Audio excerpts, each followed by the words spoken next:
recording, so it should be fine now. Is it? Thank you. Okay, good. You're welcome. Okay, so about integrals, so basically the story is the following thing. So you have I, which is an interval in R. I would say it's finite, so meaning it's not 0 plus infinity or minus infinity plus infinity, so it's always on AB. Okay, so it's always something like that. So this is what you need, and the other thing you need, is a function f from I, which is R valued and which is continuous. So that's basically the story. So one can go a little bit further and say it doesn't need to be continuous. So if this interval is AB, it doesn't need to be continuous on AB. It could be continuous only on, say, AB open like that. Okay, well, this is just a subtlety. We do not need to get into this right now, but this is a subtlety. So from these two facts, you deduce that then the integral over this interval I, so now let's take as granted that this interval is AB, then this integral f of t dt is well defined. So well defined means what? It means it exists, and what is this object? It is what we have said already. So if I have my mapping here, it could be negative. So the integral is the area which is between the axis and the graph of the map. Okay, so this is this integral, and this guy is a limit of over any family of subdivision of the small rectangles. So the integral is the limit of the small rectangles. Okay, so I just say it and write it down, but I hope this is clear for you. Okay, so this is the first thing. So the first thing is how to define it. Now the second thing is how to compute this guy.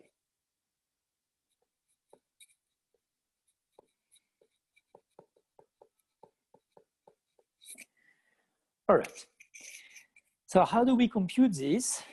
So to solve this problem, remember that sorry.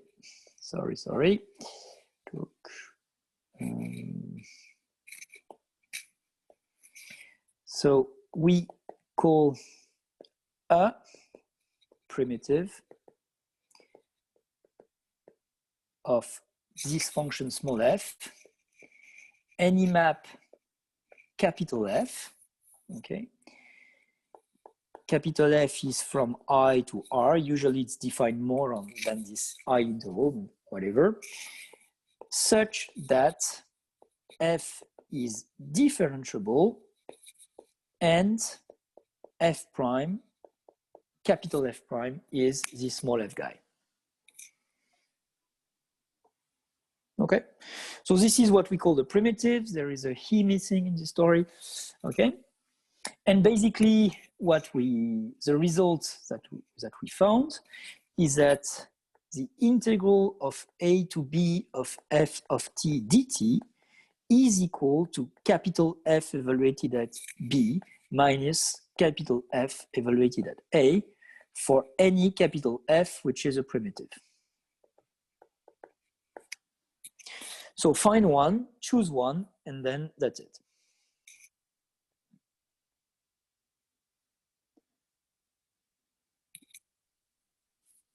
Okay. So f of b, this is a b.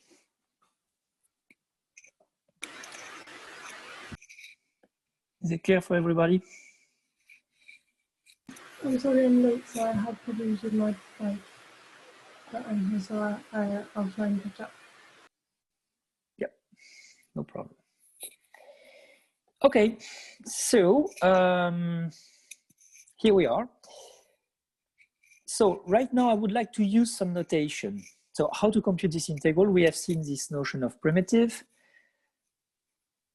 What I would like to do now is to use some notation, because you see that computing an integral, it's basically a matter of finding a primitive. So this is 99% of the work to find a primitive. So usually I'm going to use some notation.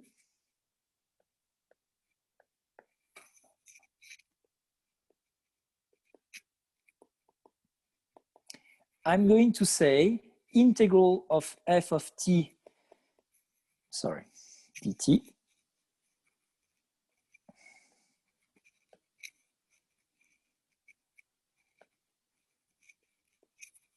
Okay.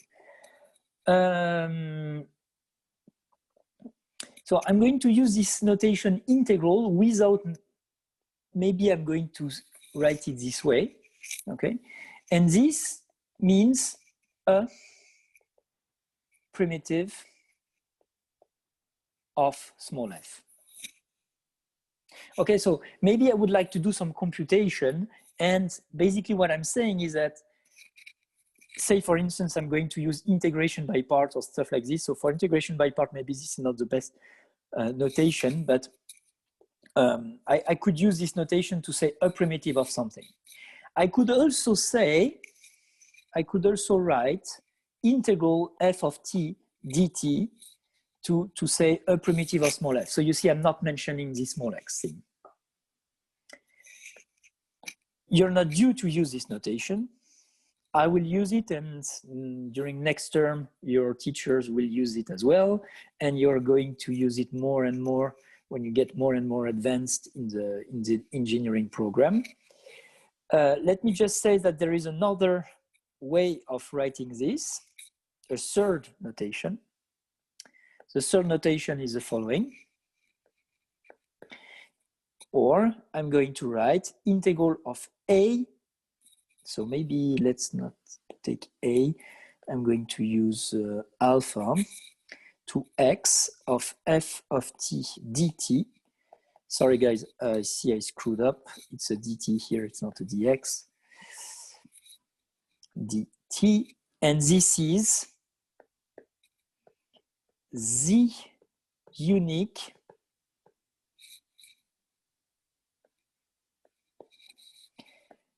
primitive capital F, say, of small f, such that capital F of alpha is equal to 0, where alpha is the very same guy that you put in the integral. Okay, just to introduce some notations. Yeah, sure. Isn't that the same as the first notation where alpha is equal to minus infinity? In fact, in the first notation, I do not mention what could be alpha. Well, if alpha is minus infinity, it's the first notation. Yes, yes. You see, I didn't write anything on the bottom of the integral. Okay, so it's like this somehow. So it's just the idea to say that when you compute an integral, it's a matter of primitive. And so sometimes people, instead of saying, let capital F be a primitive of small f, they just write on this and they do the computation. Okay, it can bring some difficulties. You see, for instance, when you use integration by parts or stuff like this, sometimes it can be difficult to use this notation, but sometimes depending on the context, it's very handy.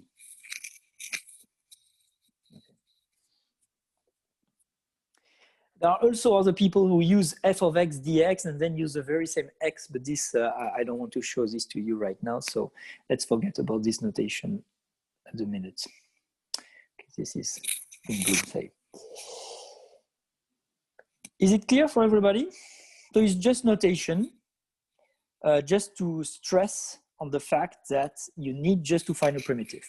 And in the last notation, basically you prescribe that the primitive you choose has to be equal to 0 at this point. Remember that this is not a problem, because if you find a primitive, okay, so if you find some f tilde a primitive, then if you write f of alpha, so choosing the primitive which is equal to 0 in alpha, is the thing is, if you define f of x to be f tilde of x minus f tilde of alpha, and then if you do this, you have that f of alpha is equal to 0. So if f tilde is any primitive you found, then you built the new primitive f, the new primitive f, which vanishes at alpha just by doing this, this thing. Okay, so it's very easy because we know that all primitives, they are different by an additive constant. Okay, so in that case, you choose well the right constant so that this guy is equal to 0 at the point you wish. But of course, you can only make this for one point and not for other points. Well, I wanted at some point to introduce this notation, so here it is.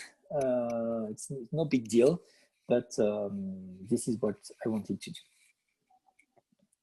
Is it clear? Yes. Okay. Can I erase this? Since you have the video, maybe I can erase this, this screen. Okay, so basically we said how to compute it. So how to compute it? So method to find a primitive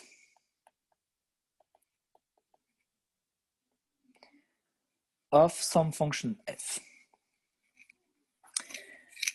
So this is a very simple method. So the first one, which is not very helpful regarding the title of this method, well, try to find a primitive. So basically the idea is try to recognize a usual primitive. So what I mean is, as an example, if you have a polynomial, then you know how to compute, how to find the primitive. So if you have f of t, which is t squared t to the 3 plus 5t, then you know you can choose f of capital F of t to be t to the 4 divided by 3 divided by 4. Okay, plus 5 divided by 2t squared plus any constant you wish. Okay, so this is the easiest way. There are some more tricky way, which are to recognize some, I would call, usual rule. What do I mean by this? Let me give you an example. Say f of t is some u prime of t divided by u of t, where u is some map. This you recognize usually that this is the derivative of this guy, log of u.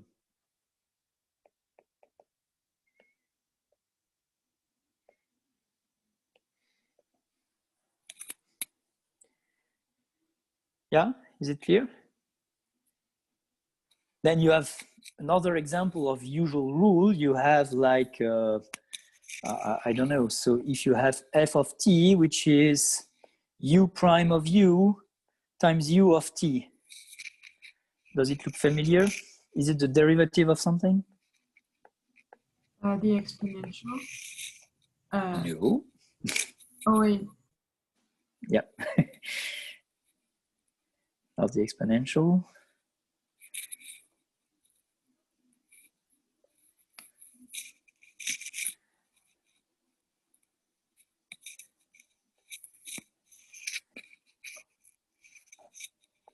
The cos or sine? No. No. When you differentiate some u to the power n, you have n u prime u to the n minus 1. It's u squared divided by 2. Yes. Okay. You can put just 2 here. Good. Okay. You know what I mean, guys, when I say usual rule. So this is this kind of stuff. So you can recognize the primitive. So you have the table of all the usual primitives, and somehow you can trick a little bit around these known primitives using what I call usual rules. Okay. So these are essentially this u to the power n log of u. Well, exponential of u, usually it's well, you have to really recognize this, but it's not that easy. Yeah, roughly something like that. Okay, we'll do some exercises on this. So this is the first method. The first method is to say, okay, let's try to recognize some usual derivative. Either it's a primitive that I recognize immediately. Okay, so for instance, if I have 1 divided by, so as I said, polynomial or something like that, 1 plus x squared. This is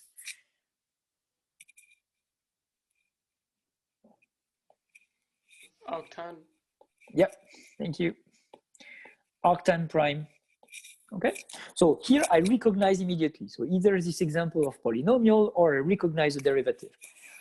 Or I have these usual rules. So this sort of trick that I said, log of u to some power n, I recognize this is a derivative of such thing. So derivative of log u or derivative of u to some fancy power. Okay. So this is the first thing to try. Now, what to do if it doesn't work? So if it doesn't work, you have to go on some techniques. So I'm going to erase this. So this is the second part of the method, and it has to go in this way. Okay, so it has to, you have to follow this this mind map somehow. So this this route.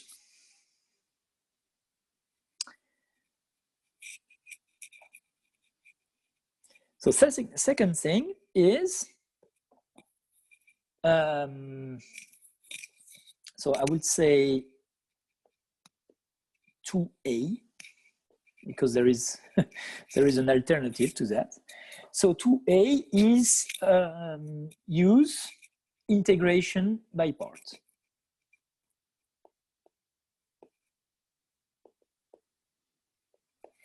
So of course, so basically it means that when you compute f of t dt, you have to recognize that this is the integral of some u prime t vt dt. And here, u prime and v to be found. Okay. And once you have recognized this, then you know that this is, so I'm going to do this, u times v between a and b. So this is a notation, I don't know if I said this, this is ub vb minus ua times va. Okay, so this is this notation. And then minus integral a to b of ut v prime of t dt. And obviously, once you're here, you have to compute this new integral. Okay. So how should I compute this new integral? I start the work from the beginning. I just ask myself, so to compute this, sorry.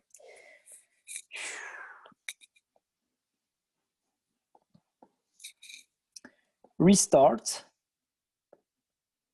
from step 1. Okay, so either this is supposed to be easier than the first integral. So maybe I will recognize directly a primitive. If I don't recognize directly a primitive, then I go to step 2. And step 2, the first part of step 2 is this integration by parts formula. Okay. You will have more tools when you get more experience. So during the second term, you will have another tool. And this other tool is called change of variable formula. Okay. Right now, you do not have this tool. Maybe some of you have studied this already, but say right now you don't know it. So this is the only tool you have to find primitives apart from recognizing the primitive directly. There is a 2b. What is this 2b?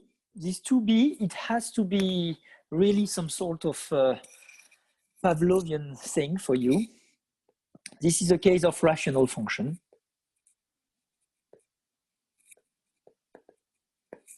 So if you have to find a primitive of the form p of x divided by q of x with two polynomials dx, then you use a method we're going to see today for rational function. Okay, so basically this part 2b is somehow stepping on the first step because here you're not going to try to recognize a usual derivative. In fact, it could be directly a usual derivative. But if not, if you recognize this is a rational function, so be careful, rational function means I have a polynomial here, p and q are polynomial, okay? It's not working if you have other things than polynomials, so maybe I should write it down here. Be careful, p and q are polynomials, okay? So if you recognize this form and that it's not something like u prime divided by u, okay, so otherwise you can use the first step. If these are too complicated somehow polynomials, then you're going to use the method we're going to see this afternoon, okay? So this is a special case. When you see this special case, you should treat it differently. If we see that the degree of p is greater than the degree of q, can we immediately go to 2b? Or yeah, indeed, yes, you're right, Nathan. So it's true that when you see this rational functions, there are some particular cases that you can treat directly. So indeed, what Nathan said is if it reduces to some polynomial, basically, because there is a degree matter between these two things, you can treat it like in the first step. Okay. Is it clear for everybody? So this is just the method you're going to see this term.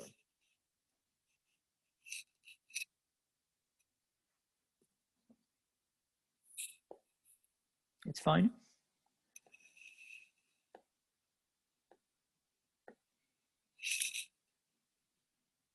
For now, it's fine. Okay. Okay.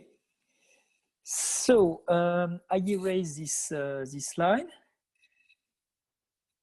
So I've said basically everything I wanted to say on the lecture, except this special method for the rational function. So we were still doing some exercise about the integration by parts formula. Okay. Would you like me to correct this right now? Maybe I will do it.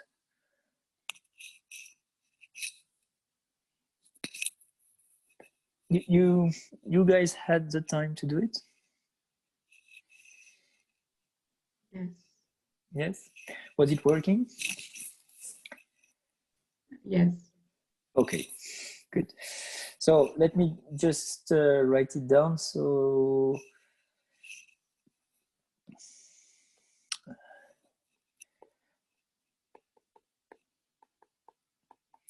basically what we did, so once we're here, so there is the first thing is to say this is this map f of t, so f is obviously continuous on 0, 2, so the integral exists. Okay. Then we have to compute this stuff. Can I find directly the primitive of f, of small f? It is not transparent to me that we can find a primitive to this thing. Why it's not transparent? Because when you have exponential of some function, okay, you can always think of times another function. So you can always think of, well, the primitive might be something like exponential of u, but then when you differentiate this, you end up with some u prime. So unless u prime is equal to this v, this is not completely transparent to find the derivative, the primitive, sorry. Okay, so let's do this so that this u prime looks like this v in a sense. And this is exactly what we do when we do integration by parts. So I'm writing that this is the integral between 0 and 2 of some u prime of t v of t dt. And as usual, I ask you to write what is u prime and what is v. By doing so, I have to recognize. So it means I'm going to end up to integrate u times v prime. So I have to think what I am able to do. So if I choose u prime to be this guy, t squared, then at the end of the day, I will have to integrate t squared, which is t to the 3. And the exponential is this v. Then I would have to differentiate. So I would end up with this choice with roughly up to some constant t to the 3 times exponential. So it's even worse than what I have started with. So taking u prime to be this guy, this is not the right choice. So I'm going to take the other choice, that is to take v to be t squared. And then u prime is exponential of t. You see, the thing is finding an antiderivative primitive of exponential, it's easy, it's exponential. And I differentiate the v, so I have 2 times t. If I use the integration by parts, so I have uv evaluating between 0 and 2, so this is a constant, and then I have minus integral from 0 to 2 of 2 times t exponential t dt. Okay, so now I focus on this integral. Okay, I'm not tracking all the constants. So I focus on this, and once again, I do an integration by parts. So I say this is the integral from 0 to 2 of, you can use the same notations, but maybe I'm going to change here, some u tilde prime times v tilde t dt. And once again, I write down what is u tilde prime of t, v tilde of t, and I write immediately afterwards what is u tilde and v tilde prime. So in that case, Leah, what will I choose, please, as u tilde prime or v tilde, as you wish?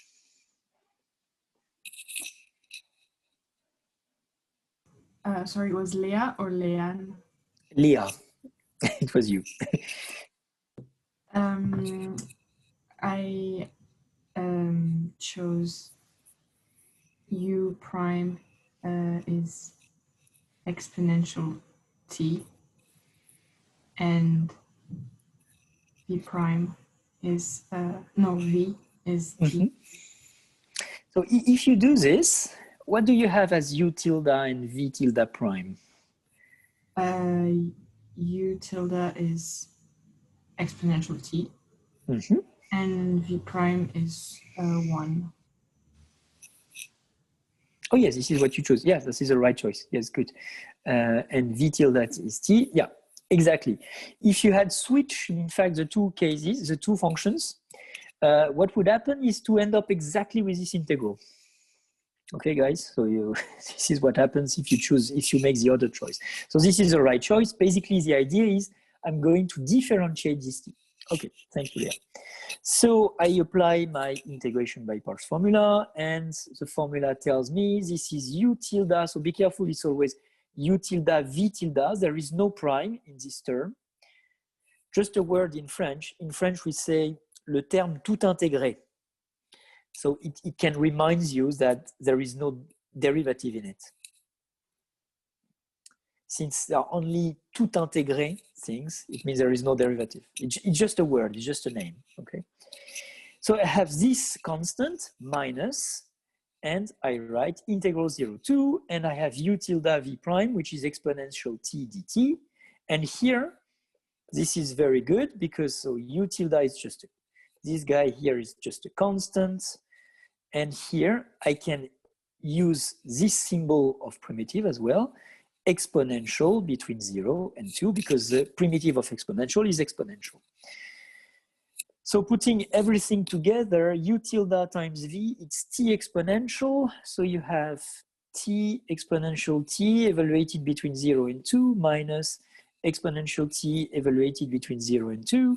So you have 2 exponential 2 minus exponential 2 minus 1. Okay. So now you take this value here and you plug it back there.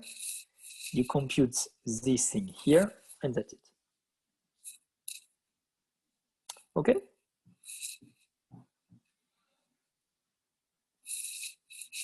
Do I need to finish the computation or is it fine?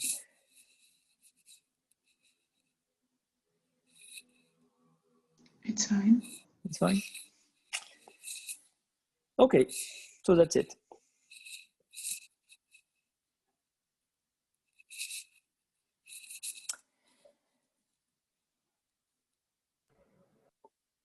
Okay, so I erase and I go back to what we were doing. So you have the, still on this integration by parts formula, you have some other exercises. So you have this example, which is quite well known, called the Wallis integrals. So you see it's some fancy power, it's some, in fact, integer powers of cos and sine, and you choose the right interval, and you have this remarkable fact that in is equal to gn. Okay, so you take cos to some power n, sin to some power n, you integrate between 0 and pi over 2, and basically these two quantities are always equal as far as n is a positive integer. There is, okay, so the story is that you can compute basically I0, J0, I1, J1. So computing these two things, it's very easy. So when you plug n equal to 0, of course, it's a 1, cos to the 0 becomes a 1, and this guy as well. So you have obviously pi over 2. When you take n equal to 1, then you have to find a primitive of cos and sin, and this you know that up to a switching sign in one direction, you know that this is exactly the other guy. So we move from cosine to sine and from sine to cosine. Okay. So the question becomes what happens as soon as n gets larger than 2. So the trick is to use an integration by parts. So you choose n to be basically, you recognize in in, when you write cos to the n, you write that cos to the n is cos to the cosine to the n minus 1 times cosine. So you choose u to be cosine to the n minus 1 and v to be cosine. So there is one mistake here. One should be, you choose u to be cosine to the n minus 1 and you choose v prime to be, there is a prime missing here, and you choose v prime to be cos. Okay, you need some uv prime. So it means you have your integral of u prime, it's uv prime in this notation. Okay, so notation has changed. So uv prime, clack. And what will appear is this term here. And you have with the minus, which is important, here you find the integral of u prime times v. So when you have this u prime, of course, you see you have some cos, some cosine to the n minus 2 times this n minus 1. And since you have to find the antiderivative, the primitive of cosine, you have this minus sign which appears here. Sorry, it's this minus sign. And since you differentiate this u, you have n minus 1, the cosine to the n minus 2, and the derivative of cosine. So you have the sign appearing here. Okay. So, or it's this minus sign to be more precise. And so when you put all the constants in front of this, and since you have this cosine to the n minus 2 and this sine to the square, you can find that you can rewrite this thing as in minus 2 minus in. And so you have an equation for in. You have in, which appears on both sides of the equality, and you solve this equation to get this relation between in and in minus 2. And you see that this is a particular case of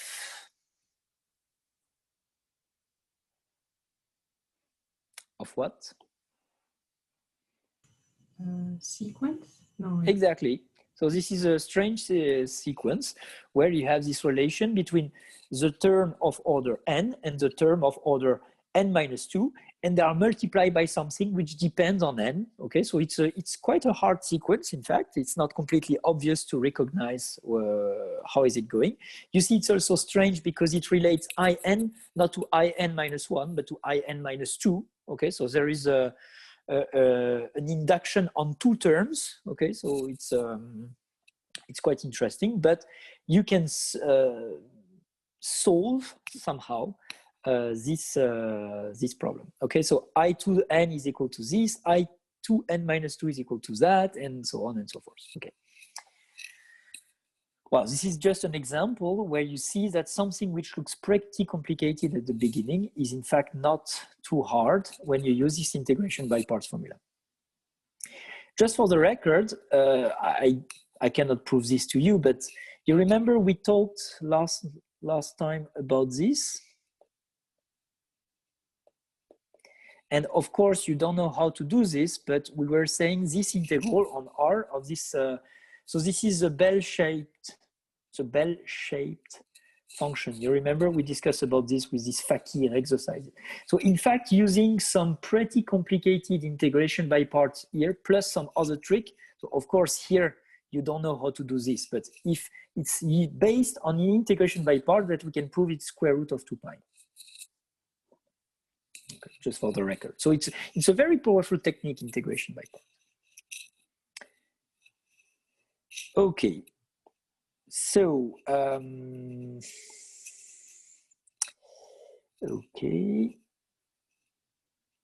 okay, so we are done now with this integration by part calculus.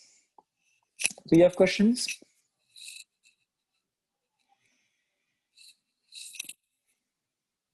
No. Okay. Okay, so now we come to the primitive of rational functions, which is quite basically it legitimates all the study you have done about this simple element decomposition. In fact, the simple element decomposition was aimed to compute primitives. So you remember then when you had some rational function, you wrote this simple element decomposition, and this simple element decomposition was a sum of constants multiplied by some simple elements. And you remember that we defined simple elements like this. It's not completely true because you remember that here you could have something more complicated. So you could have this at the denominator, you could have something like x squared plus bx plus c, okay, to some power n, but with the discriminant of this guy to be negative. Okay, so which is b squared minus 4c, which were negative. So you remember you were able to have something like that as a simple element. Yeah. So here, let's forget about this case. Okay, let's forget about this simple element. You're going to study it next term, this one. But for the other simple elements, the two ones that I wrote on the top, so 1 divided by x minus a to the power n, where the n is here, and then you have this x squared plus 1, which is a case where the discriminant is negative. Okay, you remember this is x minus I times x plus I, roughly. So you have this x squared plus 1 to the power n, and on top of this, you have something of order of degree 1. Okay, so what we are going to claim right now is that it's easy to find primitives to these two guys. Okay, so of course there will be some cases, there will be some different cases, and we start with this element here, 1 divided by x minus a to the n. So as I said, there is a simple case. So there is a case where n is equal to 1, because when n is equal to 1, you see that the derivative of x minus a is 1. So this is of the form u prime divided by u, n is 1. Okay, so u prime divided by u, you're going to study log of the quantity. So one has to be careful because the quantity which is behind, it really depends on where you're going to integrate this x minus a, but it might be that you need to integrate log of the absolute value of x minus a, because it might be that x minus a is negative. So let's take an example just to see. You do this x minus 1 dx, okay? If you do this from minus 3 to minus 2, say, so obviously this x minus 1 is negative on this interval. And so when you're going to integrate, you're going to take the log of the absolute value of x minus 1, which is 1 minus x in this case. Okay? Okay, so this is a technical thing, but roughly, depending on where you integrate, you'll have to take the log of this quantity, and you have to be careful with the absolute value just to be sure that the log can be applied to this quantity. Okay, if n is larger than 1, in fact, it's easier because in that case, it's just a polynomial. So if I write it down this way, it's just x minus a to the power minus n, okay? And you know that when you have x minus a to the power p, okay, you know that when you differentiate, the p will get in front and then you get a p minus 1, okay? So writing it in a different way, you have exactly this sort of primitive, okay? So this one is not too hard. There's just this log with absolute value case where n is equal to 1 where you have to be careful about, but basically this is the usual rule that you know, and I'm sure you already have computed some primitive of such functions during your time in high school. Okay, I dropped the exercise for a second. We're going to do it afterwards, but I just want to go on in this explanation. The second case is this one. So the ax plus b divided by x squared plus 1 to the n. So basically, if you look to this case, you see that what you have here is some u of x to the power n. And here you have basically u prime. So it's not completely true because when you do the u prime, you have 2x, but what you're missing is this b here, okay? This is why I say it's approximately because you still have this b to the ux to the n, okay? But it looks pretty familiar, so we're going to use this explicit form. So what we're doing here is this. So this is basically what I have said. So once again, you have to distinguish between two cases. So several cases, say if n is equal to 1 or n is not equal to 1. So if n is equal to 1, you have this form. And here, if you have taken b equal to 0, so if you have taken b equal to 0, basically this guy here is log of x squared plus 1. Once again, there is a constant here. Here you have no problem with the absolute value because x squared plus 1 is always positive. So here it's really a u prime divided by u up to the constant that you have to put in front.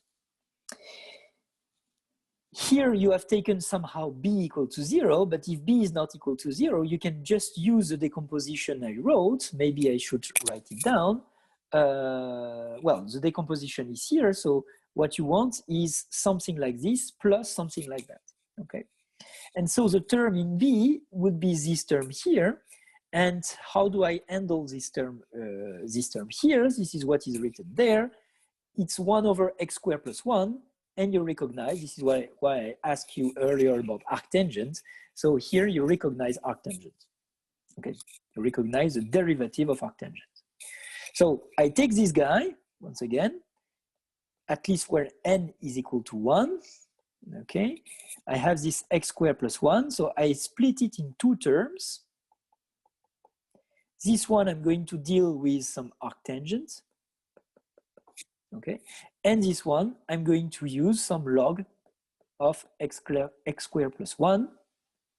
Okay, and I have to multiply by the right constant and divide by 2. Okay. Is it fine for n equal to 1? So in fact, you don't really need to learn this. You just need to recognize, I mean, depending on the situation you are dealing with, you see immediately that you can do this sort of, you just have to remember that you can split this ax plus b in 2 parts and then deal with the parts separately. Okay,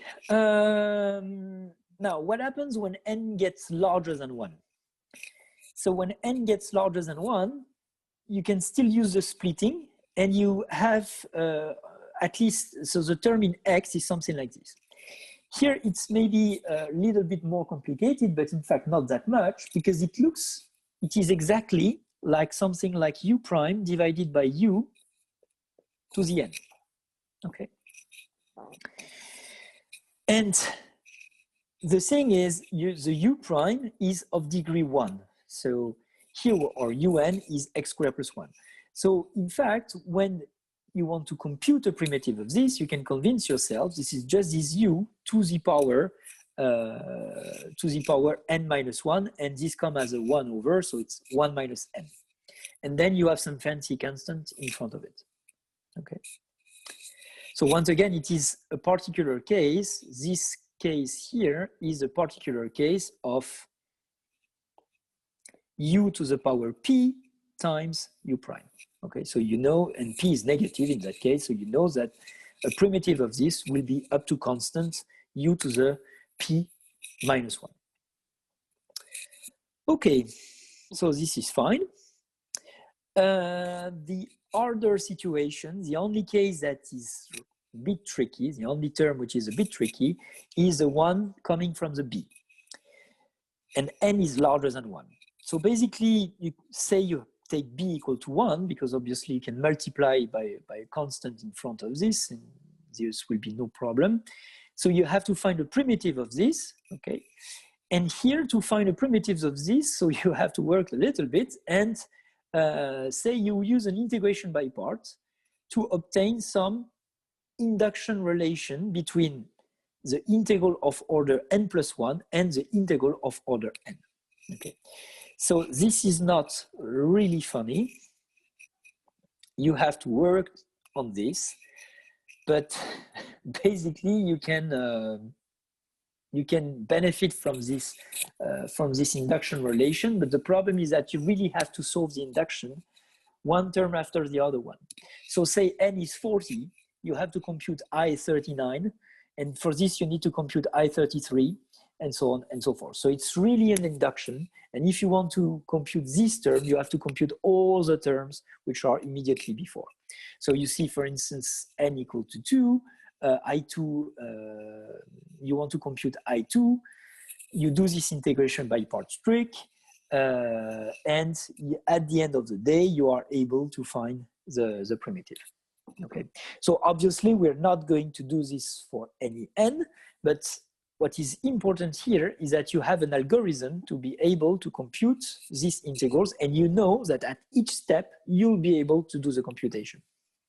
Okay, but this is annoying. Is it clear for everybody? Okay. And there is a version which is even more complicated, and this I think we are going to study during the second term. We're going to come back to this, is replacing this x squared plus 1 by this, as I told you, with a discriminant which is negative. And there is a generalization of this, but you imagine that when n is not equal to 1, it starts to get a little bit complicated. Okay, so what I would like us to do is to do this example in the first place. So I would like you to train, and I would like you to write the simple element decomposition, but I don't want you to just copy it. As a training, I would like you to write down all the steps to find the simple element decomposition of this guy, okay? We should end up with something like this, and then we're going to find the primitive of each of these guys, okay? So let's do it, guys. I'll give you some time. First step, find the simple element decomposition of simple fraction decomposition of this thing.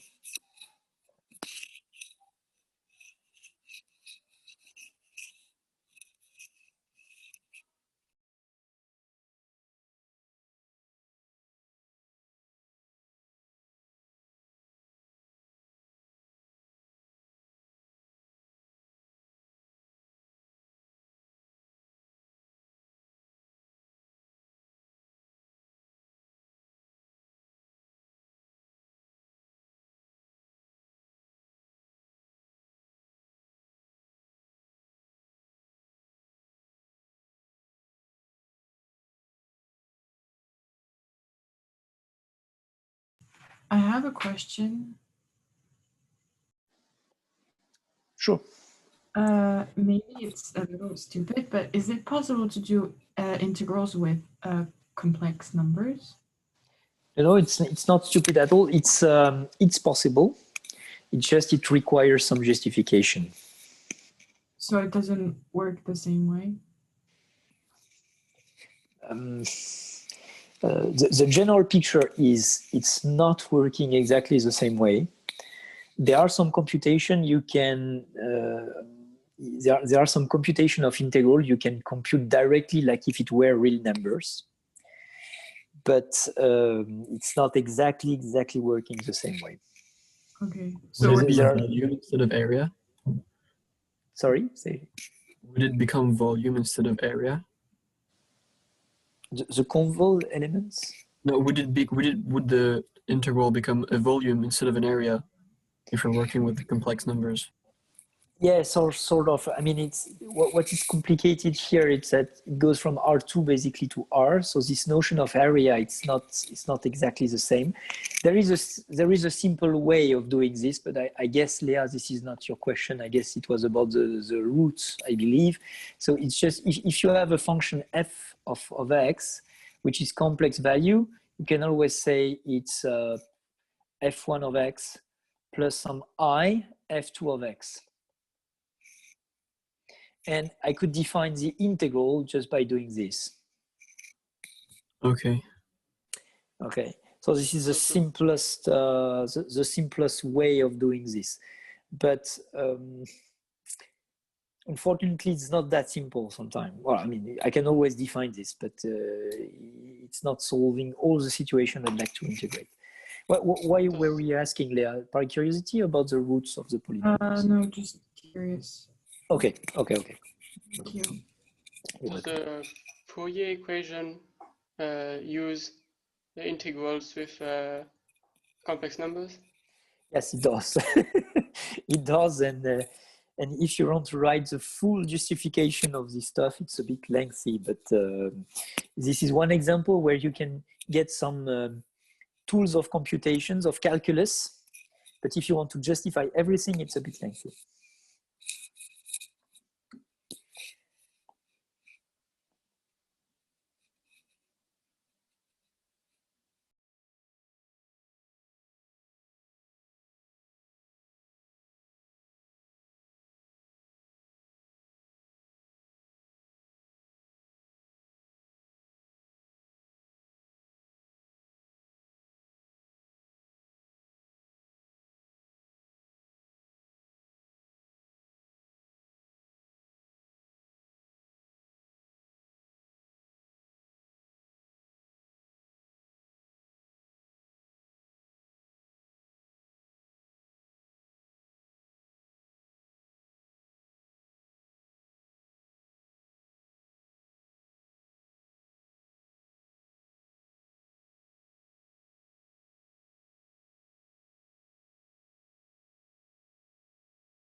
So guys,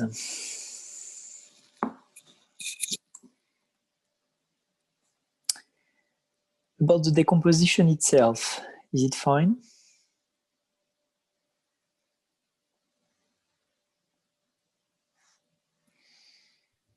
Yes, I'm finding C of the last one. So, You're finding C. What yeah, is I C? did A, B, and D. Like I did 3 out of Oh, 4. okay. I'm just Okay. looking for that. Okay. Okay. So go on. Yes. Good.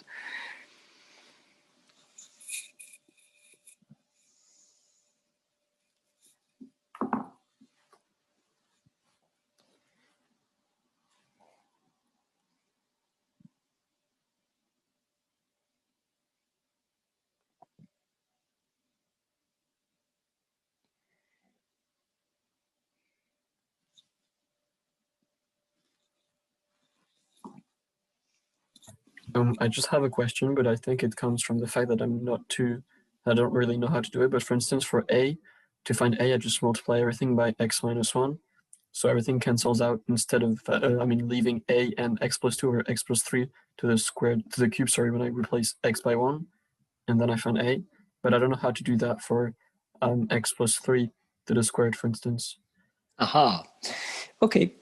So, so this is. Let me just explain this, and we shift the break by the I don't want to screw the break. It's just I explain you.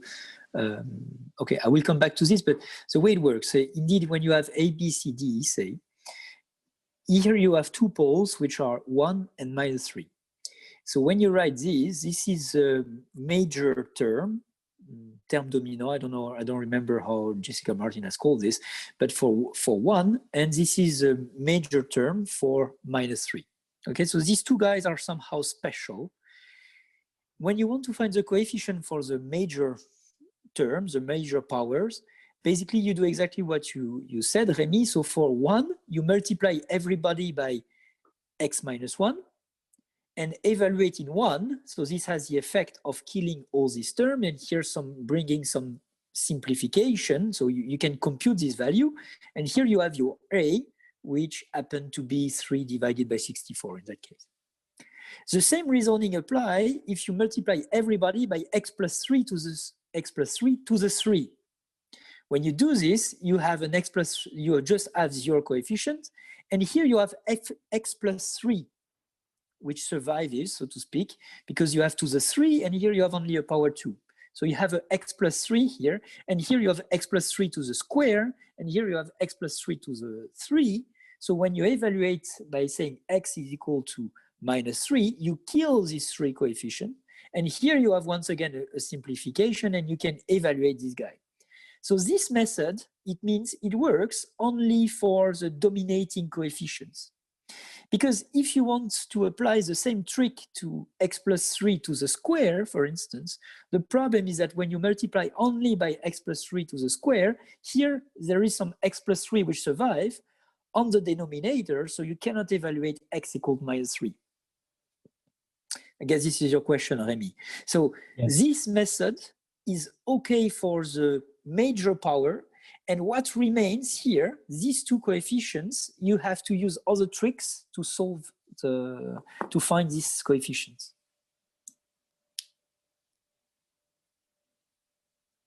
Okay.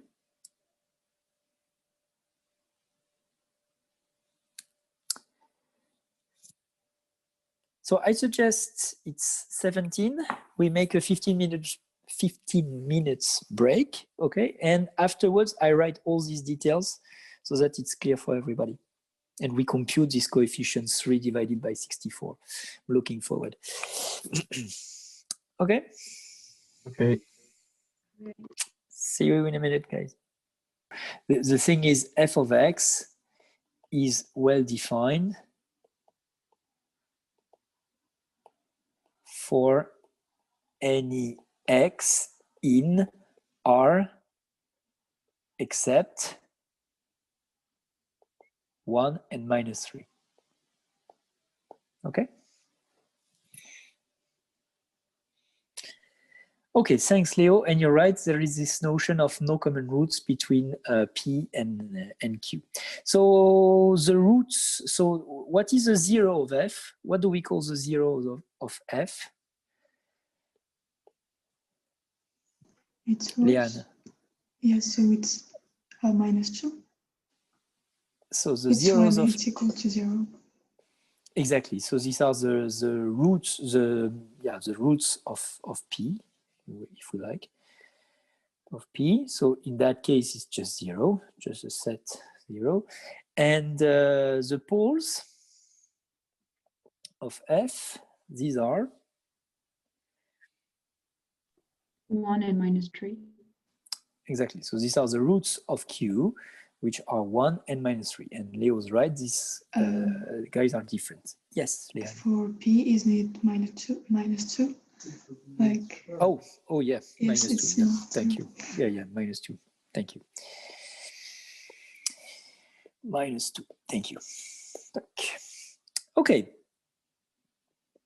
So since we are here, so basically point 1 and 3 were related, like the definition of this rational function, and the point 2 is related to the decomposition itself. So what we know from this observation is that there will be some constant such that, so f of x, so f of x will be equal to what? So I write 0 just to see that this 0 is this guy here.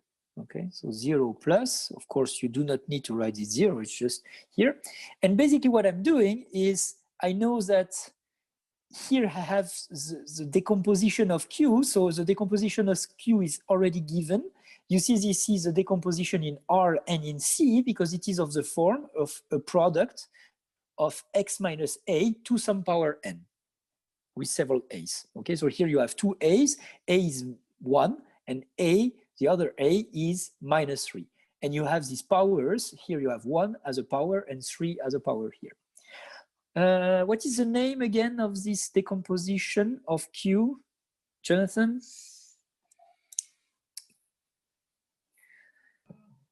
I think it was partial fraction decomposition.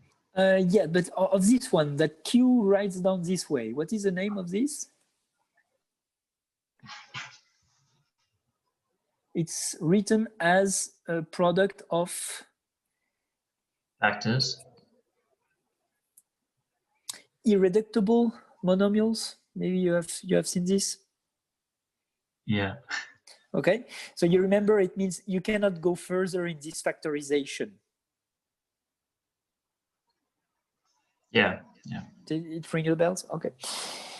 Be careful here. The term which is in front, so you know you have x to the 4 in this story. When you expand this x plus 3 to the 3, you have some x to the 3. And when you multiply by this x, so you end up with an x to the 4, and there is a 1 in front of it. So let me just stress that in this decomposition,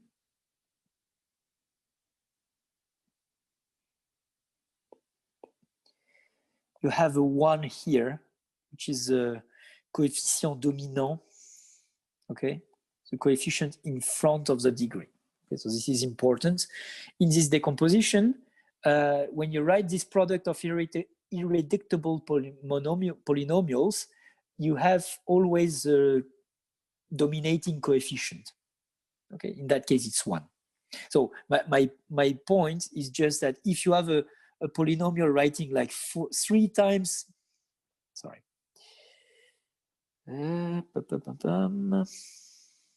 If you have 3 times x to the 4 plus 3x squared plus x or something like this, when you want to write it down like x minus some a1 to some power n1 times x minus a2 to some power n2 and so on and so forth, there is no way you can do this unless you multiply by 3, which is this guy here. Okay, so don't forget this 3 if you are asked to do such a thing. Sounds familiar? Yeah, it does. Yeah, it's easier now? Yes, it does. Yeah, okay, good. So just I take the opportunity of this small exercise to recall you some notions about all these things. Okay, so now once we are here, we know that the form of the decomposition, so coming back to my decomposition, so I know Q is written on this in this form, so I know that what am I going to write here? I take the first pole is 1, so I write the maximum exponent, and the maximum exponent here is 1. And here I know that I will need some constant, let's call it A. So there exists A. So I'm done with this term. Now comes a term with, so maybe I'm going to write it down this way. So here you write x plus 3 to the 3. So this is the degree of this term. So I have some coefficient d, and I write d because I should write all the exponents up to exponent 1. Okay, and so I have these b, c, d guys, which are in R. Okay.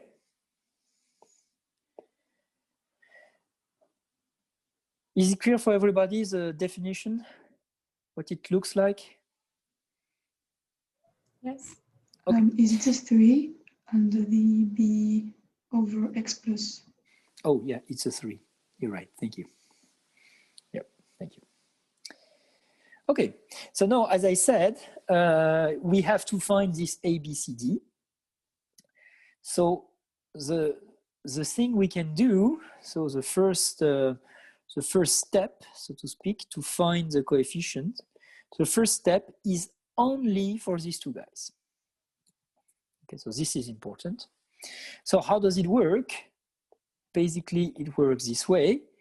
I take f of x, I multiply by x minus 1. So this is a new function, and I evaluate this new function in x equal to 1. When I do this on the right hand, I have A. Because I multiply by x minus 1, so this kills this one. Here I have x minus 1 times this guy, and I say x equal to 1, so I kill whatever I have here. A is there, and here I have f times x minus 1 evaluated at 1. Be careful, this goes this way. I take f, evaluate at x minus 1, multiply by x minus 1, and evaluate at 1.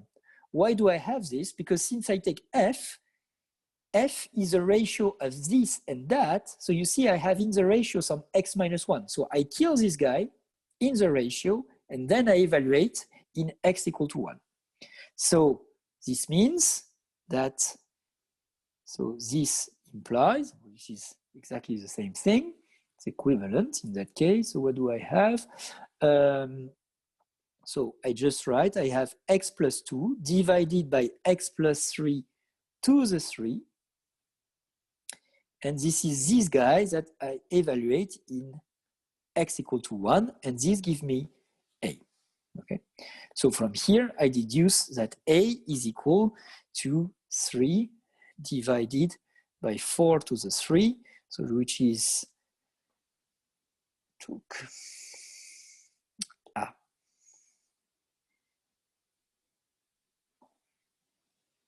yep.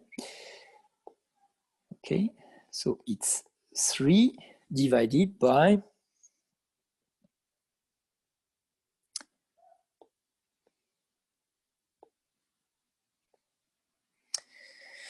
so 16 times 3, 16 times 3, 48. Sorry, yes.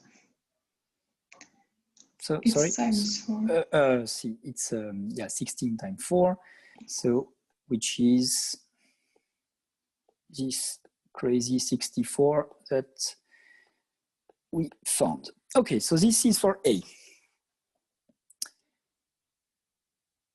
Good. So I must erase something. So let's keep this equation here, not equation, but this f thing here.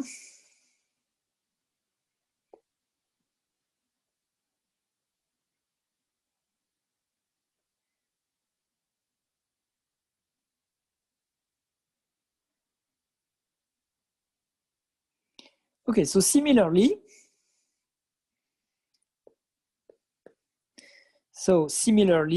in this first step, so this was for A, and similarly, we are going to find D, because I'm just going to take f of x times x plus 3 to the 3 and evaluate in x equal minus 3. And when I do this, I end up with D. So once again, the idea is the same. When I multiply by x plus 3 to the 3, I kill this coefficient.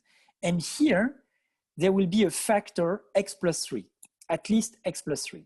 There will be x plus 3 here, x plus 3 to the square, and here x plus 3 to the 3. But when I evaluate in x equal minus 3, these three things disappear.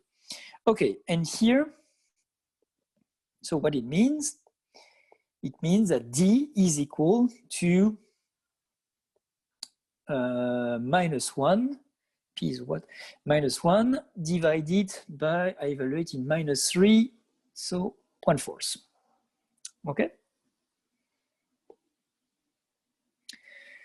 So I have A, so A is equal to 3 divided by 64, D is equal to 1/4.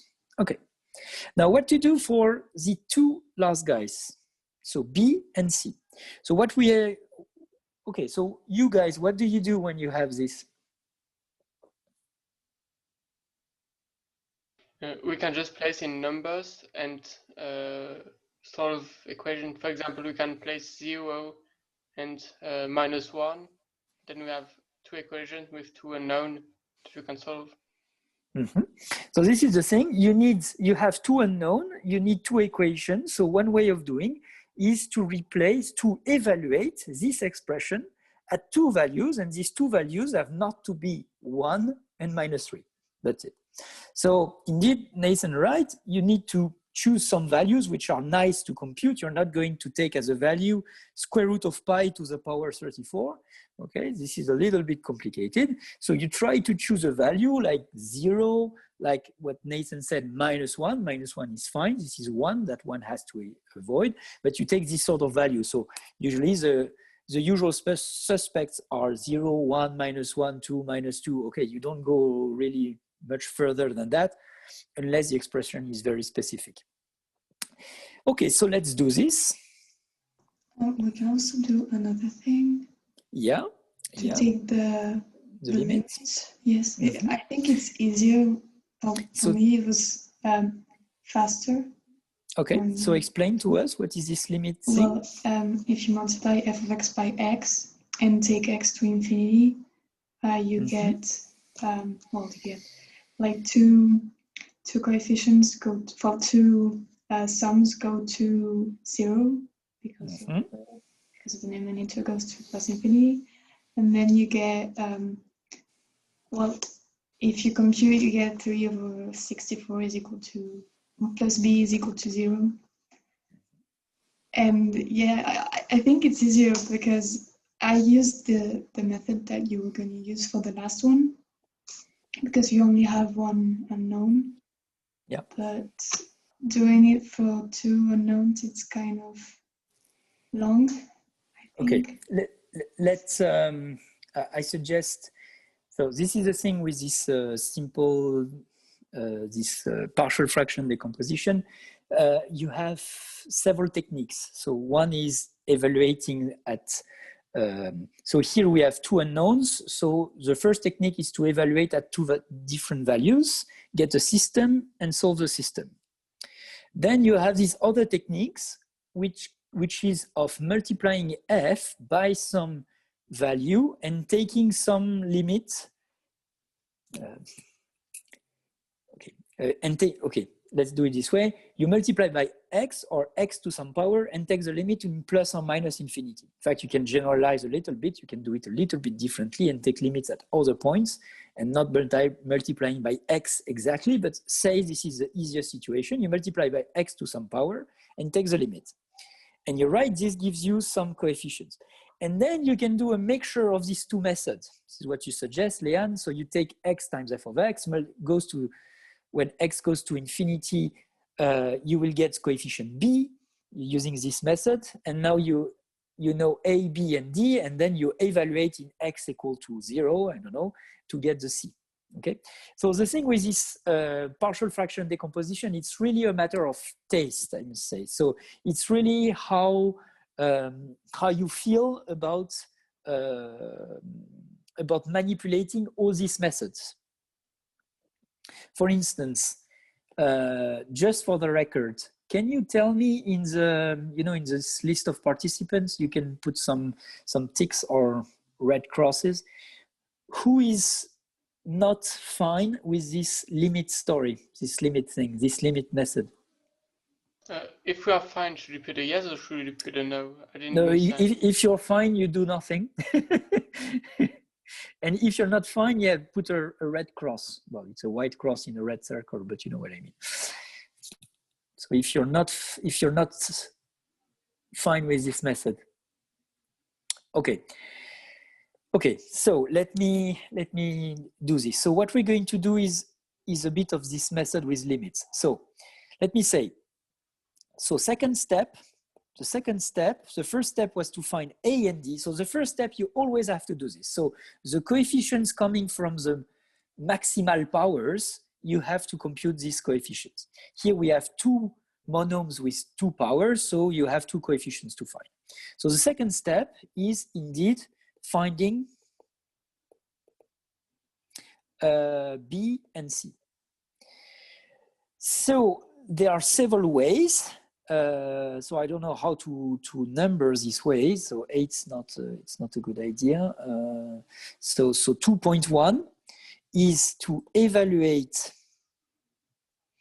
at x equal, so two values, x equals 0 and x equal -1, you said maybe, Nathan, to get a system. Okay. Okay. So this is the first method. So let's do this. Let's write a system, okay, just so that everybody sees what's going on. So if I write the system, I'm going to keep my decomposition. So if I write the system, I have, so f of 0, we said. So f of 0 is 2 divided by -1 times 3 to the 3. Okay, so it's -2 divided by 27. That is, yeah. And on the other hand, it is equal to A. A is 3 divided by 64 times -1. Okay, I write it this way. Plus B divided by 3 plus C divided by 9 plus D divided by, what is it? 27. Okay, so you see you have and D is equal to 1/4, sorry. D is equal to 1/4, so you have to use this 1/4 here. Okay, so you see you have a relation between B and C and some values, okay? You do the same thing with f of -1. So f of -1, what do I have? I have 1 divided... Isn't it 3 over 64 times -1 for the A fraction? Sorry, say it again. You put 36, isn't it 64? Like for the 64, A fraction? 64. Yeah, thank you, 64. Yep. 64, so I have this -2 times 2 to the 3 equal to, what do I have? So I have -1 divided by 16. Okay, and then you replace, so A is 3 divided by 64, we said, and you replace x equal -1, so you have -2, so I write it this way, it's not very elegant, but Sorry. still, yeah, it's still wrong. You wrote 36 again. Yeah, I don't know why I write 36. Anyway, 64, yeah. Okay, plus B divided, what did I say? So here is a 2, plus C divided by 4, plus D, which is this 1/4, divided by 2 to the 3, so it's 8. Okay, and you see you have your system. Oops, you have your system. Okay, so indeed it's not very pleasant, but you have this system with all these crazy coefficients, so you have to handle this system, but still you will end up with B equals something and C equals something. So this is the first method, which is the easiest in a sense. You have a lot of computation, but there is no risk and there is no choice to be made compared to the other method, which is linked to this multiplying by some x and taking the limit. Is it clear for everybody, this method? I do not finish the computation, but is it clear? Yeah? Okay.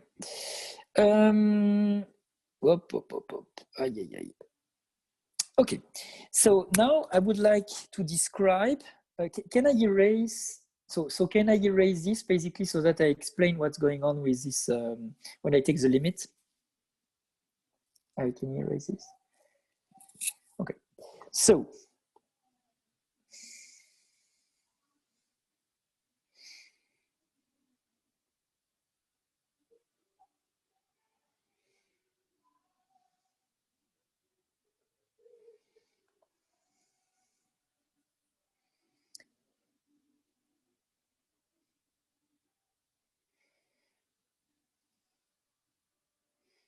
I'm sorry, do you hear some music? No. Oh. Okay, so, well, in case these are just my neighbors, obviously celebrating the end of the courses. So just to say, anyway, so, okay. So the second step, finding BC, I'm going to, so the other possibility, let me write it down this way, taking the limit. Well, it's not exactly taking the limit. Ah, my pen is dying. Taking the limit. Okay, so the idea is the following. So remember that A, we know what it is. Let me replace it here so that it gets more clear. 3 and 64 and D, which is 1/4. Okay, so just to say we know these two values. So the idea is the following. I'm going to take f of x. So remember that f of x is x plus 2 divided by x minus 1, x plus 3 to the 3. Okay, so I take this guy, and the idea is I'm going to multiply by some value x, okay, to some power p. Okay. So if I do this, what do I have on the right-hand side?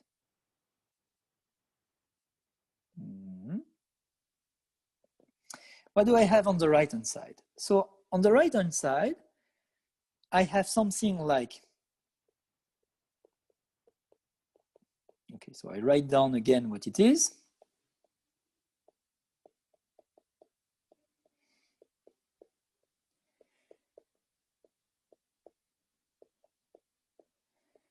And I have finally this 1/4 x plus 3 to the 3. And now what I do, I do not forget my x to the p, which is on top of this.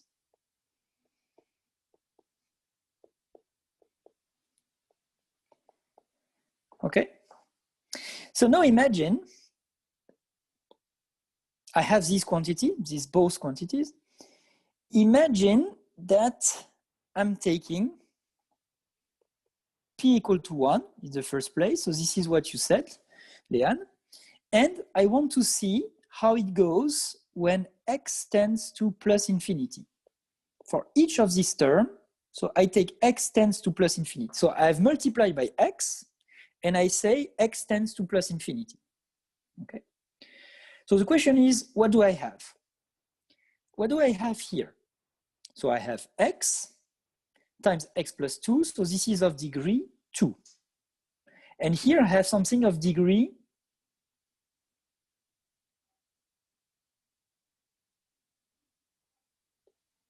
4. 4. So this will go to what? This will tend to what? To 0. It will tend to 0. Yes. Yeah, more, roughly this is x2 to x to the 4, so it behaves like 1 over x2, so it tends to 0. What about this guy now? This is of degree 1, so x divided by x minus 1, it will converge to what? To 3 over 64. Yeah, 3 over 64. X divided by x plus 3. You, again. I don't know. I have an issue with CC4. There's no way I can do it. Okay. Some sort of strange dyslexia. Okay. So so x divided by x plus 3, it will tend to what?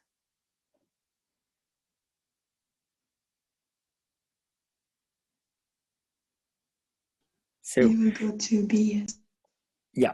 So just for everybody, so that it's clear for everybody, when you write b divided by, so bx, well, okay, let's forget about the b, but x divided by x plus 3, x plus whatever, you can just factor out by x on both sides. And when you factor out, you see you have this 3 over x. When x tends to infinity, this tends to 1. Okay, so that it's clear for everybody. So here I have my b. Okay. Now, how is it going with the c term? So I have x divided by x plus 3 to the square. What do I get? 0 again. 0. X divided by x plus 3 to the 3. The same, 0. Exactly.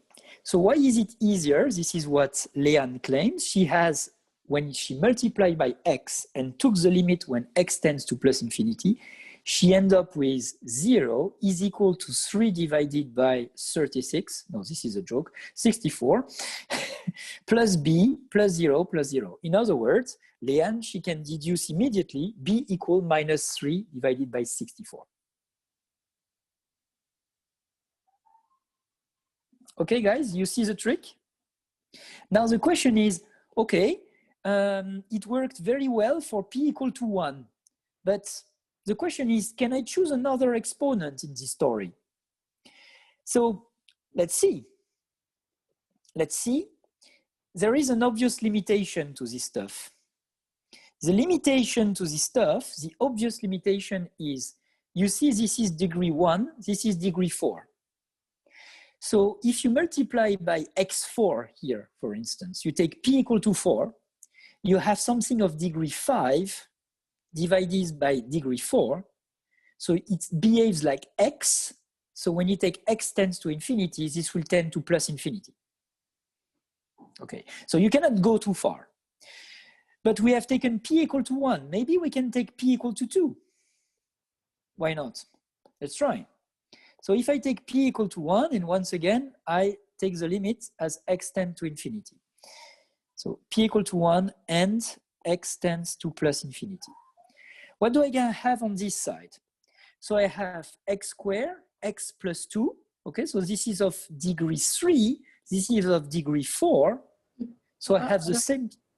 Sorry, I don't understand why you put p equal to 1 then, if we're talking about x squared. Sorry, it's p equal to 2. Oh, okay.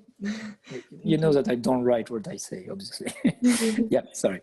So it's x squared times x. So this is degree 3, degree 4. So this goes to 0 once again. So I have 0. Now, what happens here? What happens here if I multiply by x squared? I have x squared divided by x, and here I have plus infinity.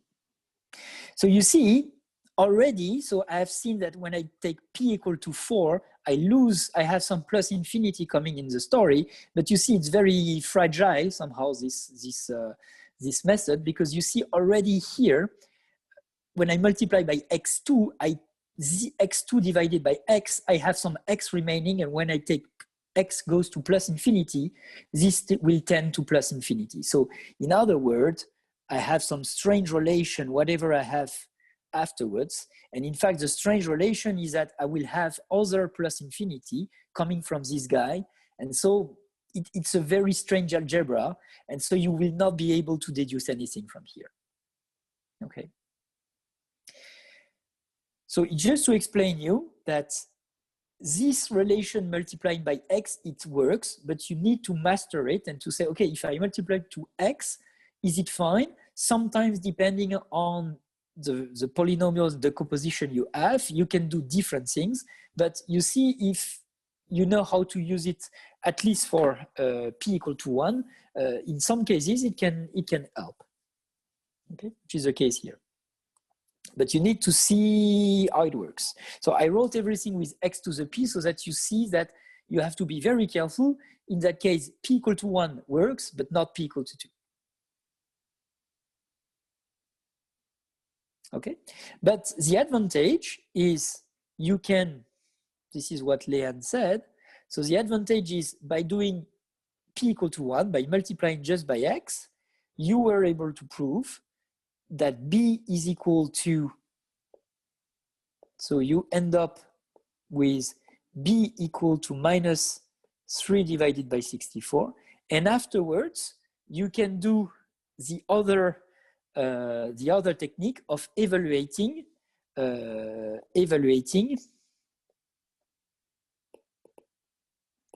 at x equals 0, for instance, x equal, I don't know, okay, and then you will conclude, you will have an equation, you will have c equals something, okay, because you would know already a, b, and d. So this multiplication by a limit, it can be an alternative to find at least one more coefficient and avoid a system which might be too technical. Those who were not comfortable with this, Rémi and Thea, you mentioned this. Is it more clear? It is clear. Thank you very much. So you see, you have to play around and choose the right power. Yes, Rémi?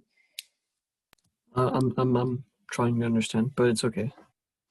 Okay, so you need to see, depending on, you multiply by x to the something, of course the something has to be the same on both sides, and you're trying to see what power you should take so that everything doesn't blow up, okay, so it doesn't tend to plus infinity, and it somehow eliminates some terms.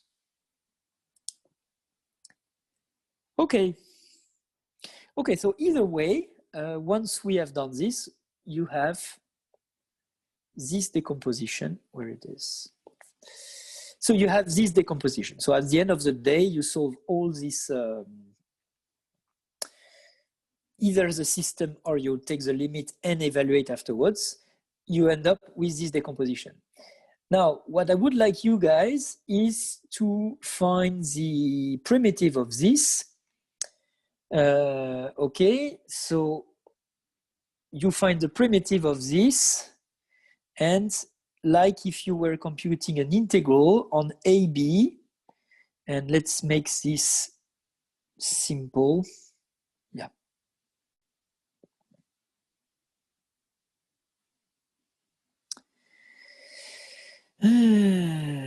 Where is it? Yes. Well, okay, let's put it this way. So you take AB, and A is strictly larger than 1. Okay, smaller than B, strictly smaller than 3. Okay. No, 3 is not a problem. So let's take 2, 3. Let's do it. 3 is not an issue. Let's take 2, 3 or 2, 4 so that there is no mistake. It's -3 which has to be avoided. Okay, so it's an interval where there is no issue to define this quantity. Okay, so let's compute the integral of this over this I, so it's 2, 4, and it means you have to find the primitive over this interval. And the way it's going to work is to find the primitive, you use the linearity of the integral, so integral of this will be integral of that, plus integral of this, plus integral of that, and so on and so forth. Okay, and you compute each integral separately.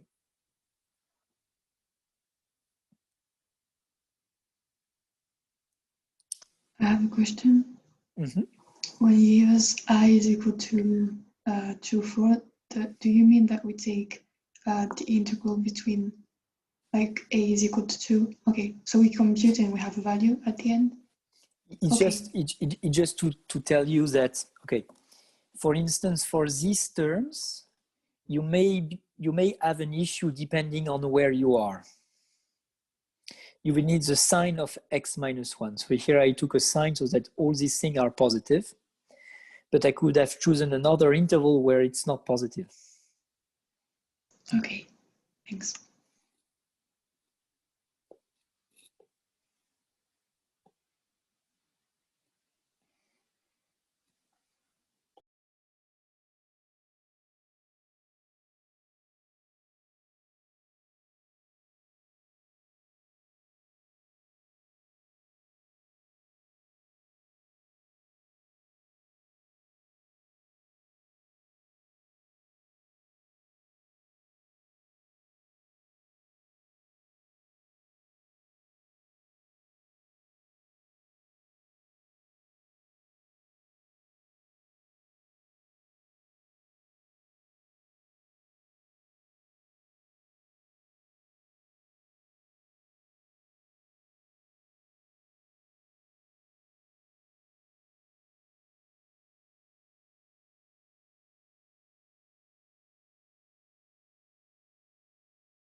Okay, so as I said, we are going to treat each of the terms here.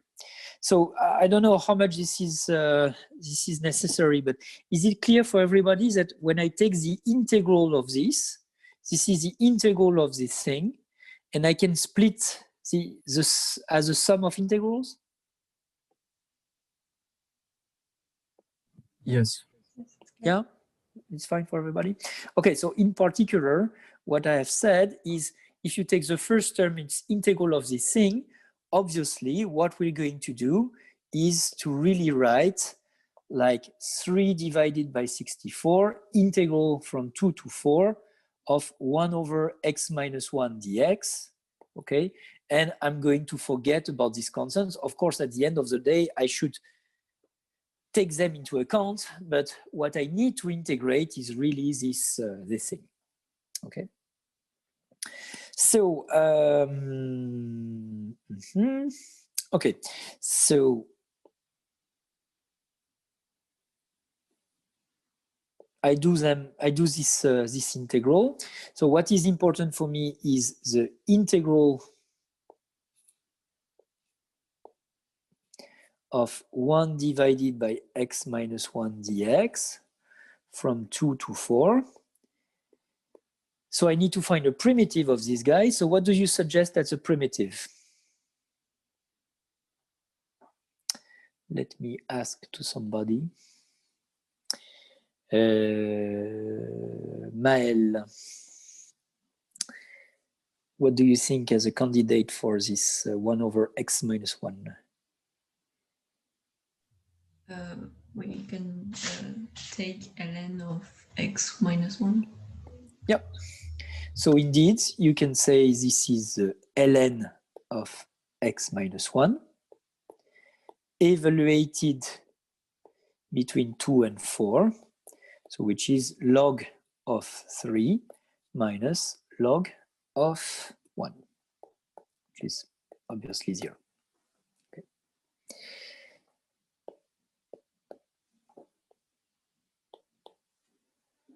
What is the primitive of this guy, just for the record? Okay. ln of x minus 1. Sorry. Never mind. I mean, you Leo? guys have it already. Okay. What's the primitive of this? Leo, then. It's ln of x minus 1 on the cool parenthesis going from minus 9 on the top side and minus 10 on the bottom side, I guess. But there's a bit of a problem because ln can Do we be not have negative. to put the absolute value? Yeah, that was a trick. That was a trap, sorry. So you see, guys, be careful. I know it's very tempting because it's u prime divided by u, but you see, say you take x equal to minus 10, here you're doing log of minus 11. So that's, it's just, it can't be this because it doesn't exist. Okay. So it means that here you have to do differently. So I can, of course, you have seen, I've heard Sia, I think, saying the answer. I can say you can have log of absolute value of this x minus 1. Just how do you find this? You can always say it's minus the integral.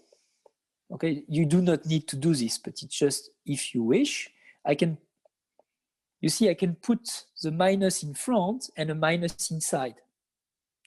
And when I do this, then suddenly this guy becomes positive on this interval.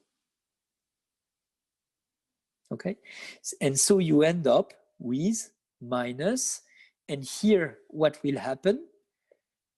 What is the primitive of 1 divided by 1 minus x? It's minus log of 1 minus x between minus 10 and minus 9. Okay, the minus comes from this minus here.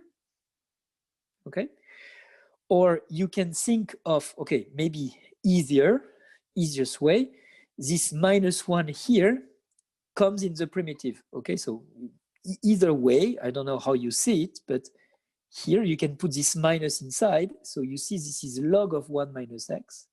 If you once again put the minus inside, and you evaluate this guy between, where is this? Between -10 and -9. You see what I mean, guys? You can jump from here to there just by saying this is log of absolute value of x minus 1. Okay? You can jump from here to there, but it's just to explain you how you deal this. So the proof is given here. It's clear? Yes, thank you. Yeah. Okay. So this was, of course, not what we wanted to compute, but it's just to give you the idea and why you should be careful in general. So in general, you do log of x minus a in absolute value and you have no issue. Okay. Okay, then there was something like something divided by x plus 3. I think this was the next term. So the next term, you see it's exactly the same story. So integral from 2 to 4 of 1 divided by x plus 3 dx. Primitive is log of absolute value of x plus 3 between -10 and, sorry, it's between 2 and 4. The original, sorry, it's 2 and 4, the original thing. And you see that this is just log of x plus 3 evaluated between 2 and 4. Okay. So let me write down this way. You have the absolute value. This is a general form. Okay. I can erase this. It's fine for everybody? Yes. Okay. So basically, we have dealt with this guy and with this guy. Okay. What remains now are these x plus 3 to some powers. Okay, so we have, so once again, the minus, the 60, the 16 and the 3 I put in front. I just deal with what is here. So let's do this. So we have integral from 2 to 4 of 1 divided by x plus 3 to the square dx. So usually the way I write it down is just to write down 2 to 4. And here I write x plus 3 to the minus 2. Okay. So you can see this as primitive of some u of x to the minus 2. Okay. So what will happen is if you have u of x to the minus 2 plus 1, if you differentiate this guy, you have u of x to the minus 2 times u prime of x, okay, times minus 2 plus 1, okay, so let me write this way. It's not very beautiful, but just it's clear. And the u prime of x is obviously something which is, here in that case, is just 1, but generally it's just a constant, okay? Just to say that the primitive of this, sorry, primitive I said. So the primitive of this guy will be the guy itself to the power minus 2 plus 1. So you see it's a minus 1. When I do this, when I differentiate this x plus 3 to the minus 1, I have a minus 1 in front. So I need to compensate this minus 1. Okay. Then I have x plus 3 to the minus 2 times the derivative of x plus 3, which is just 1. Okay. So you end up with just minus this thing from 2 to 4. And you can obviously put the minus in front of this. 4. And so this is just to give some idea.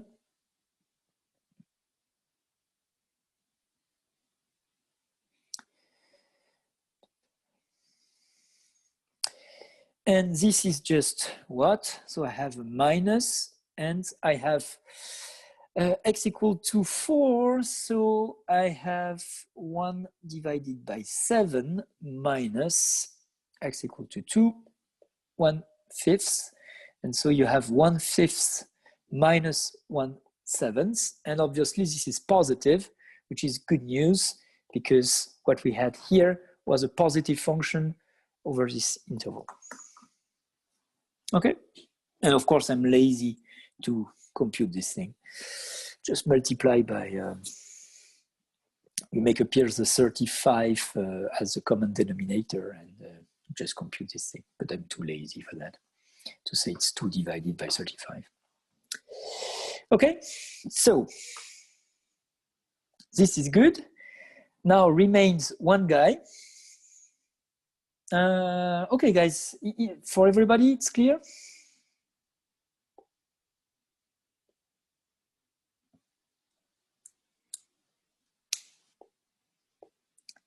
Yes.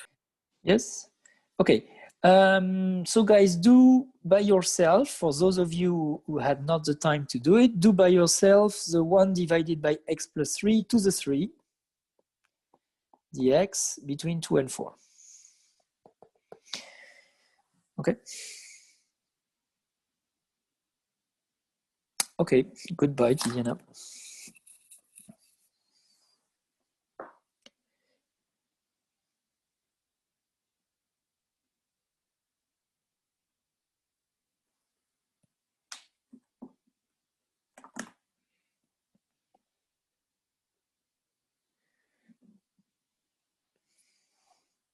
Yeah, you too.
Ah, sorry. So somebody can Noemi? Yes, I'm not done yet, but I can start. So what would you do, or what did you start with? I did it by step. Like first, I did what you did. Like I replaced 1 over x plus 3 to the power 3 to x plus 3 to the power minus 3. Mm-hmm. So we can recognize something we know. Mm-hmm. Which is? Well, minus, I wrote minus 1 over 2 times x plus 3 to the power minus 2. Yeah, so what you have to do is that when you have these exponents, you always do the primitive is a plus 1. So indeed, it's true you have a minus 2. And then when you differentiate this guy, what do you get? You have minus 2. So it's true you have to multiply by a minus 1/2. Then x plus 3 to the minus 3 times 1, because the derivative of x plus 3 is 1. Yes. And that's it. Then you can put in front this minus 1/2 thing. Okay. And that's it. Okay, thank you. You were, I have the feeling you were trying to do something else, Noemi. Yes, I don't know. I was. Yeah, you were trying to do what?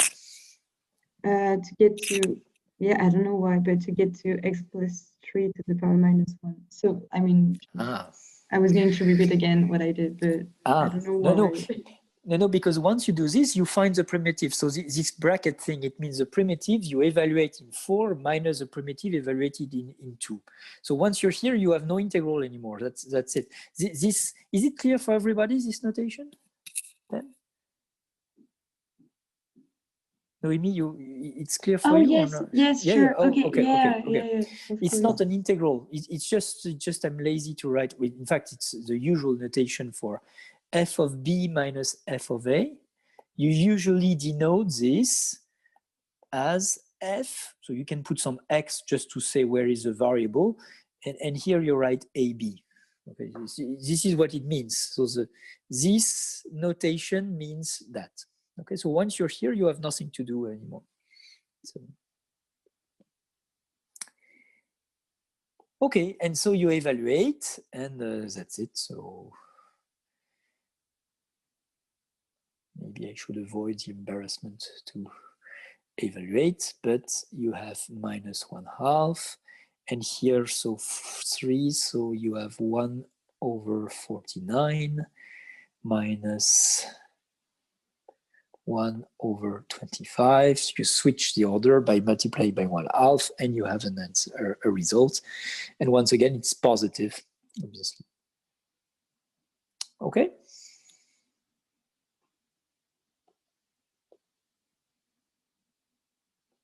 Yes.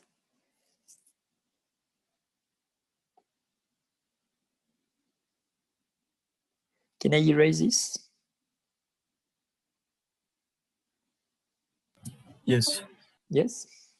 Yes. Okay. So this is the story. So you see, it's lengthy. It's not that fascinating because, well, once you have computed all these integrals, then you have to multiply it by the right coefficient, maybe with a minus in front of it, sum all these terms, and that's it. Okay. So this is a way it works. So maybe just one word about the other type of integrals, but we're not going to get too much into this. So this was a case basically where in the decomposition you had not something like x squared plus 1 to some power.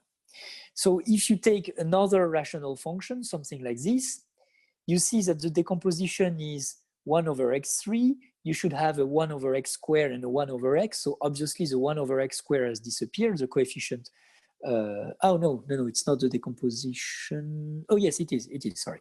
So the 1 over x squared has disappeared, and then you have this term x squared plus 1, and here you have this x on top of it.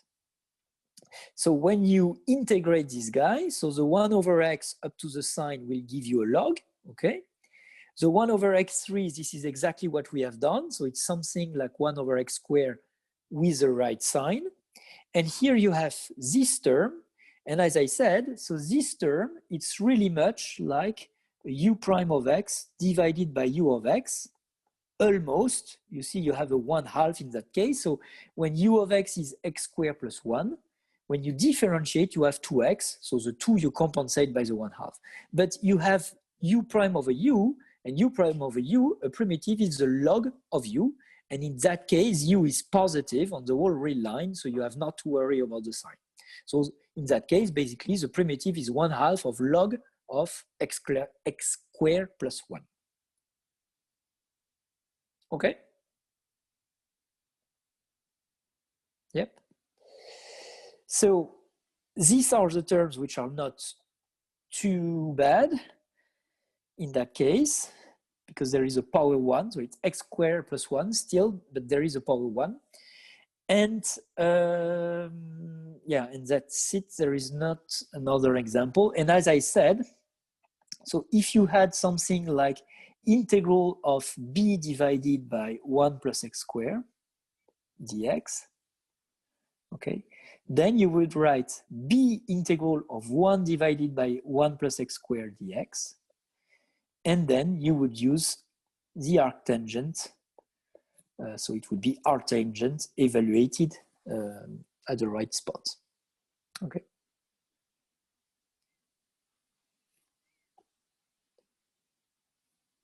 Is it clear, everybody? So the problems comes when you have some fancy power here.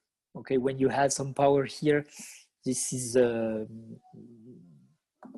bit long. Okay, but still we have a method to do this. Okay, guys, so that's all I wanted to say for this chapter. So what we discussed at the beginning, Josh and Sia, you are in charge of making some investigation about what to do next week. So next week we have, once again, I repeat the situation, we have 5 sessions, not next week, but the week after the holidays, sorry, we have 5 sessions. I suggest we use these 5 sessions to answer your questions, guys. And there are 2 possibilities. Either we use the sessions of Friday. So Friday is, I don't remember which day it is, 7th maybe, to do the test. The 8th of January. Will be January 8th. Okay, thank you. Yeah. So we use these 2 sessions of Friday the 8th to do the test, CC3. Okay, and I will send you the what's in this test 3, mainly what was on schedule for test 2. So either we do this, or we keep the 5 sessions and we do the test on Tuesday the 12th. But Tuesday the 12th, you have no teaching the Monday and the Tuesday, so it means you come just for that, and it will be at 8 in the morning because I'm not free afterwards. So I can't do it in the afternoon because I have other teachings in Superhero. So Josh, yeah, you're in charge of giving me the feedback and the decision of the group. Yeah, well, we sort of looked at the poll, and it's mainly more for the Tuesday option. But okay, I think I'll just let it run a bit more, and I'll send you an email tonight. Okay. Thank you. So if in the next days you can confirm this. So guys, just check your emails because I will send you the final decision during the holidays and give you the exact program of the tests. And that's it. Okay, so I wish you nice holidays and a nice Christmas. Okay, so it's... Thank you. Thank you, too. Thank you, and take care. Okay. Yeah. Bye-bye. Thank you. Bye. Thank you. Bye. Thank you. Bye.